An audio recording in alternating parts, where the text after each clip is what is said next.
नमस्कार, मी पंजाब डक. शेतकऱ्यांना घाबरू नका. सगळीकडेच पाऊस पडणार आहे. म्हणजे आजपासून परत पावसाचा जोर वाढणार आहे. 1 तारखेपर्यंत दररोज अशा वेगवेगळ्या भागात चांगला पाऊस पडणार आहे. आज देखील पूर्व विदर्भ, पश्चिमी विदर्भ, मराठवाडा, उत्तर महाराष्ट्र, कोकणपट्टी, खानदेश, घाटमाता, त्याच्यानंतर पश्चिम महाराष्ट्रामध्ये सगळीकडं वेगवेगळ्या भागात असा दुपारनंतर बऱ्याच ठिकाणी पाऊस देखील सुरुवात होणार आहे. सर्वदूर एकदाच येणार नाही, पण भाग बदलत बदलत सुरुवात होणार आहे. म्हणून हे अंदाज लक्षात घ्यायचा. असाच पाऊस काय होणार आहे, 30 तारखेपर्यंत चांगला वेगवेगळ्या भागात पडणार आहे. म्हणून हा अंदाज लक्षात घ्यायचा.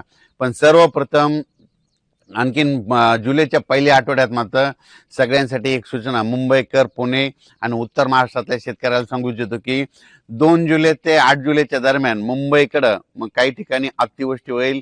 म्हणजे इतका पाऊस पडेल की आतापर्यंत मुंबईला इतका पाऊस कधीच नाही, असा पाऊस येणार आहे. म्हणून मुंबई, पुणे, उत्तर महाराष्ट्रातल्या शेतकरी हा अंदाज लक्षात घ्यायचा.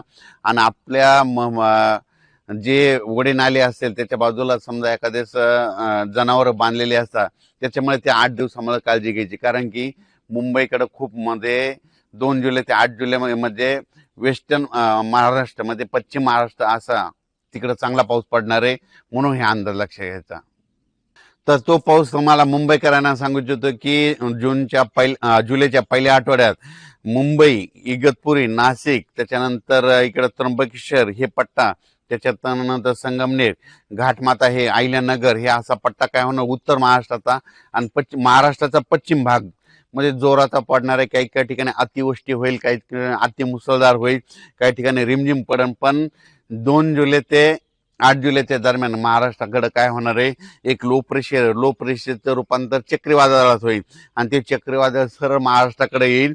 आणि त्याच्यामुळे महाराष्ट्राकडे मग काय होणार आहे, महाराष्ट्रामध्ये ठिकठिकाणी म्हणजे जुलैच्या पहिल्या आठवड्यात मुसळधार पाऊस पडणार आहे. म्हणून हा अंदाज लक्षात घ्यायचा. आणि शेतकऱ्याला सांगू इच्छितो की सर्वप्रथम आनंदाची बातमी, मी म्हटलं ना दुष्काळ वगैरे पडणार नाही, तर तुम्हाला सांगू इच्छितो मुंबईकडे, उत्तर महाराष्ट्राकडे, त्र्यंबकेश्वरकडे, नाशिककडे, इकडे संगमनेर पट्ट्यात, इगतपुरी भागात, इकडे घाटमाथ्यावर जो पाऊस पडला तर निळवंडे धरण आहे त्याच्यामध्ये पाणी येणार. त्याच्यानंतर नंतर मुळा धरणात देखील थोडी आवक सुरुवात होणार. त्याच्यानंतर काय होणार आहे, इकडं गंगापूरचं धरण आहे, त्र्यंबकेश्वरला पाऊस पडला तर त्या गंगापूरला येत आहे. प्रवरा नदीवर जे धरण आहेत त्याच्यामध्ये देखील आवक येणार. कारण की हे पाऊस हे 5-7 धरणासाठी. आणि त्याच्यानंतर तुम्हाला एक सांगू इच्छितो की नाशिककडे जे छोटे छोटे 2 TMC, 4 TMC, 5 TMC, 11 TMCचे, काही 15 TMC, 22 TMCचे जे छोटे छोटे धरणे आहेत, ह्या पावसात मात्र ते चांगले तुडुंब भरून जातील. म्हणून हा अंदाज लक्षात द्यायचा. कारण ते पाऊस येणारच आहे. कारण की जुलैच्या पहिल्या आठवड्यात पश्चिम मुंबईकडे, उत्तर महाराष्ट्राकडे चांगला पाऊस पडणार आहे. त्याच्यामुळे त्या धरणामध्ये आवक येणार आहे. आणि शेतकऱ्यासाठी ही सर्वप्रथम आनंदाची बातमी. तर जुलैच्या पहिल्या आठवड्यात, आता तर हे पाऊस पडणार आहे 30 जून पर्यंत, पण जुलैच्या पहिल्या आठवड्यात मुंबई, त्र्यंबकेश्वर, नाशिक, त्याच्यानंतर अहिल्यानगर, संभाजीनगर, संगमनेर पट्टा, घाटमाता, पुणे ह्या परिसरात मुसळधार पाऊस पडणार आहे. त्याच्यामुळं हे तिकडला प्रश्न मिटल.